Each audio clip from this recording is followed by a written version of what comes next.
Al Noor town की गलियां रोशनियों और मौसीकी से भरी थीं कि अचानक धमाक एक फलों की गाड़ी काबू से निकली और बाजार में जंगली जानवर की तरह दौड़ पड़ी। बच्चे चीख उठे, दुकानदार रास्ते से हट गए और आमिर और लैला चौंक कर खड़े रह गए।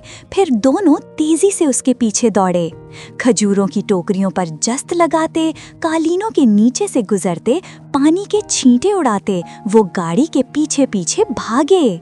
अचानक सामने एक टूटी लकड़ी की पेटी पड़ी थी, जंग आलूद केलों से भरी हुई। अगर गाड़ी टकरा जाती तो भीड़ में उलटकर तबाही मचा देती।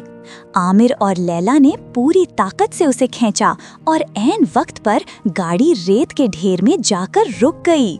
बाजार खुशी से गूंज उठा।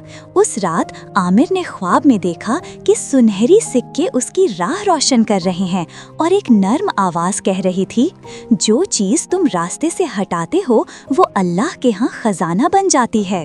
प्यारे बच्चों, याद रखो, छोटी सी नेकी, चाहे कील या पत्थर उठाना हो, सदका है और तुम्हारा रास्ता अल्लाह की बरकतों से रोशन कर देती है।